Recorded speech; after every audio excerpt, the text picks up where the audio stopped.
Assalamualaikum warahmatullahi wabarakatuh, dear students. Auzubillahi minash-shaytanir-rajim. Bismillahir-rahmanir-rahim. Today we will discuss power in the AC circuits. Especially, आपने 11th class में थोड़ा सा power पढ़ा है, लेकिन यहाँ पे हम एक्चुअली पावर डिस्कस करेंगे इन AC circuits. As you know, simply power किस तरह हम डिफाइन करते हैं. It is the rate of dissipation of energy in an electrical circuit. That's simply called as कि actually कथ रफ्तारस पे actually power से energy dissipate गई है circuits में. That's with respect to time.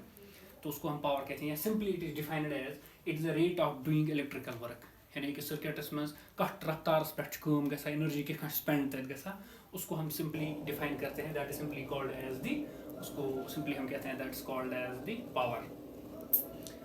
देखो बेटा, आमतौर पर इन डीसी सर्किट्स हम पावर यूजुअली डिफाइन करते हैं. It is a product of the voltage and current. That's P simply equivalent E into I.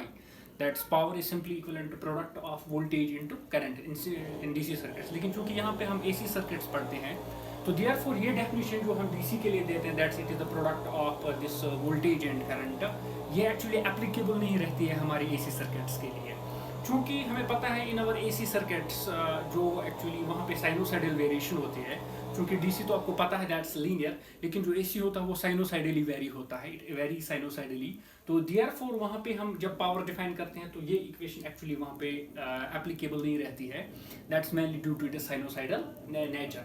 चूँकि आमतौर पर अगर हमारे पास रिएक्टिव एलिमेंट्स होंगे सर्किट्स में, रिएक्टिव एलिमेंट्स मतलब inductor and capacitor, during the first half of the cycle the energy is usually जो हमारे पास वो सप्लाई होती है इन circuits इन reactive elements को, that's inductor and capacitor, while as in the second half the same amount of energy वो transfer back करते हैं to the source जहाँ से energy इनको actually मिलती है. So the net power जो वहाँ पे आपको होगा वो zero होगा.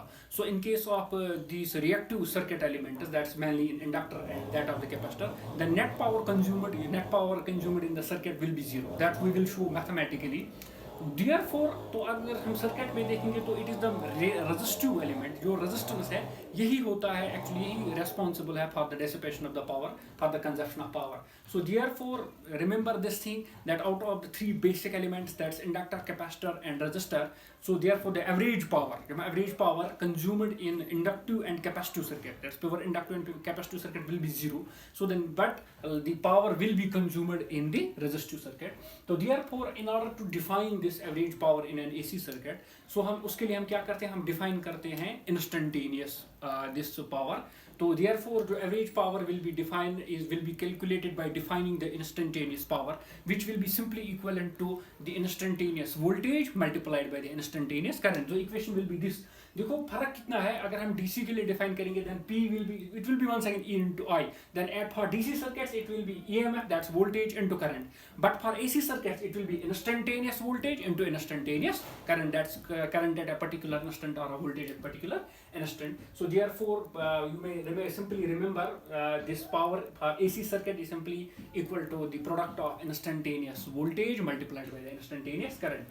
But यहाँ पे जो हमारे पास क्वेश्चन है that is simply power in an AC circuit containing the resistance only. यानी हमारे पास सिर्फ क्या होगी, रेजिस्टेंस होनी चाहिए सर्किट में. तो उस वक्त हम देखेंगे पावर कितना कंज्यूम होता है. वो मैंने आपको भी बोला कि out of the three circuit element जो दो रिएक्टिव एलिमेंट्स है वो पावर जीरो कंज्यूम करेंगे. तो मेनली कंज्यूम कौन करेगा, it will be the resistor. वो कितना कंज्यूम करेगा वो हम यहाँ पे देखेंगे. तो देयरफॉर हमारे पास ये एक्चुअली एक सर्किट है, एक circuit containing the resistance. It's pure resistive circuit which is containing the resistance. और आपको पता है in pure resistive circuit there is no phase difference between the voltage and the current. क्योंकि अगर हम देखेंगे, अगर हम रिएक्टिव एलिमेंट्स की बात करेंगे, कैपेसिटर, इंडक्टर, वहाँ पे फेज डिफरेंस रहती है, they are out of phase. But in case of your resistive circuit there will be zero phase difference. ये आपको ऑलरेडी पता है, आपने पढ़ा भी है.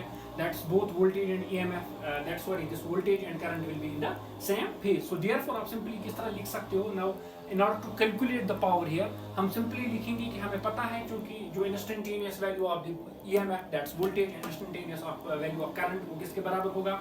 You know that's E is equivalent E naught sin omega t and I is equivalent I naught sin omega t. तो therefore यहाँ पे हम instantaneous power निकाल सकते हैं, that's P is equivalent E into I. So therefore इन दोनों को multiply करो, E को अपना वैल्यू दो, I को अपना वैल्यू दो. So ये बनेगा E naught sin omega t I naught sin omega t is equivalent E naught I naught, ये sin हो गया sin square omega t. तो therefore अगर हम बात करेंगे, अगर ये इंस्टेंटेनियस पावर यानी कि दिस ये पोर्शन अगर ये पावर एक्चुअली कांस्टेंट रहेगा हमारे पास for a small interval of time dt, and if this instantaneous power it remains constant for a small interval of time dt, then remember the amount of work done in maintaining this current for this small interval of time dt will be given by this. यानी कि अगर अस वनो कि instantaneous power अगर यह circuits मज रोज कि small times मज फॉर एग्जांपल रोज कांस्टेंट, तो याद थो वर्क डन पे करें अथ टाइमस मज करंट मेंटेन करने खतर सो वर्क डन कत बराबर that will be dw will be equal to this. चूंकि आपको पता है पावर एक्चुअली किसके बराबर होता है, पावर होता है बराबर वर्क बाय टाइम होता है ना, तो वहां से भी हम वर्क निकाल सकते हैं क्योंकि आमतौर पर हमें पता है power is equal to work by time, तो वर्क हम निकाल सकते हैं इट्स पावर इनटू टाइम। अब आपके पास पावर दिया हुआ है दैट्स p एंड टाइम मैंने आपको कहा small interval of time dt, so therefore dw is equal to small, जब टाइम हम स्मॉल इंटरवल ऑफ टाइम में करंट को मेंटेन करना है तो काम भी छोटा ही करना पड़ेगा, so it will be small work done, so therefore it will be dw is equal to e naught i naught sin square omega t dt, क्योंकि ये पावर है और टाइम dt।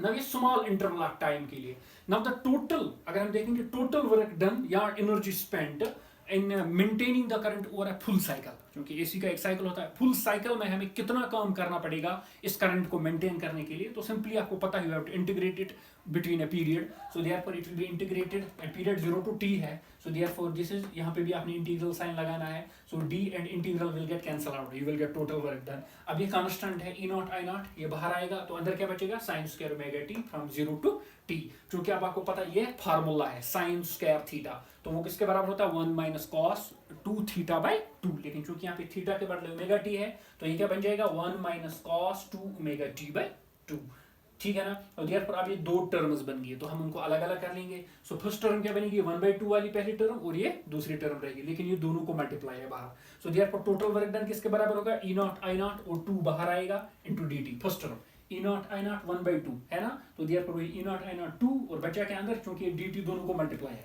थोड़ा सा यहाँ पे ब्रैकेट में डाल दूं तो ये dt एक्चुअली दोनों को मल्टीप्लाई है, सो देयरफॉर यहाँ पे dt बचेगा from integral from 0 to t, and इसी तरह second term e naught i not क्योंकि उसको भी मल्टीप्लाई है डिवाइड बाय 2 भी, तो अंदर कौन सी टर्म है cos 2 omega t into dt। अब इसको इंटीग्रल करो d and this integral will cancel out, वहां पे क्या बचेगा t, फिर उसको लिमिट देना है lower upper limit minus lower limit, तो काफी इजी है, it will B upper limit minus lower limit 0 t minus 0, तो मैंने डायरेक्टली लिखा है क्योंकि काफी इजी है आपको पता है, सो it will B e naught i not 2 into T, क्योंकि e नॉट i नॉट 2 बाहर ही था और ये t माइनस 0 बन जाता लिमिट देके t, तो मैंने सीधा t लिखा।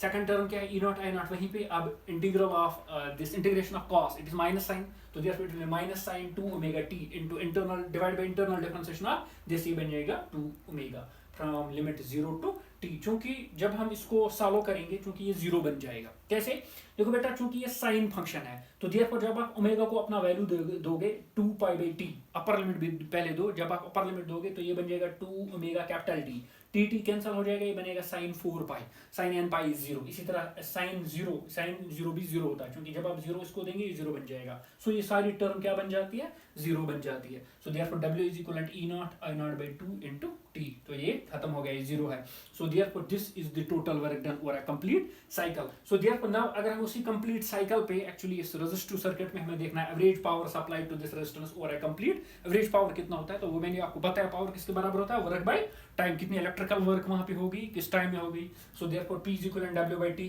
अब w आपको निकला e naught i naught by 2 t into t क्या हो जाएगा कैंसिल हो जाएगा, तो बचा क्या e naught i naught by 2, तो हम इसको ऐसे नहीं लिख सकते हैं, तो देयरफॉर हम इसको इस तरह भी लिख सकते हैं e नॉट बाय रूट, क्योंकि कुछ निकालना है वहां से, आपने एक्चुअली ऑलरेडी पढ़ा है root mean square value, RMS value, virtual value जिसको हम कहते हैं, और e naught by root 2 i naught by root 2, देखो ये मल्टीप्लाई है, रूट 2 बन जाएगा, रूट 2 स्क्वायर रूट कैंसिल, वही वापस आएगा, so therefore what is this, this is IRMS या इसको EV, therefore this is EV I virtual E virtual I virtual, so therefore जो average power over a complete cycle for the resistive circuit that is simply equivalent to the virtual value of voltage multiplied by the virtual value of the current, या IRMS, इसको आप उस तरह भी लिख सकते हो ERMS into IRMS, this is the average value of the power which is usually consumed over a complete cycle, तो बाकी इक्वेशंस भी आप वहां से निकाल सकते हैं, क्योंकि आपको पता है वोल्टेज किसके बराबर होता है I इंटू आर, ठीक है ना, वहां पे हम लिखते थे ओम्स लॉ में V is equal to I, लेकिन चूंकि यहाँ पे वोल्टेज हम E से रिप्रेजेंट करें V is equal to I into R, क्योंकि ये अब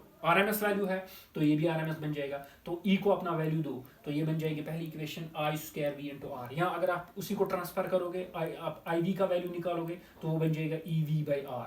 तो यहाँ पे फिर IV को अपना वैल्यू दो तो ये बन जाएगा EV² R. So these are the other forms of this power which we can usually calculate here. And बाकी यूनिट्स आपको पता ही है, E जब हम वोल्ट्स में लेते हैं, I लेंगे एम्पियर्स में, तो पावर किसके बराबर बनेगा, वो करंट के बारे वो एक्चुअली वो power will be measured in the watts when voltage is measured in volts, current in amperes, then power will be measured in the watts. So this was actually the power which usually is in an AC circuit which is usually is consumed in an AC circuit which contains the resistance only. So बाकी जो है वो other lectures में आएंगे, and there will be a small note which usually जो मैंने पहले आपको कहा वो इसमें actually है. This is the heading for you.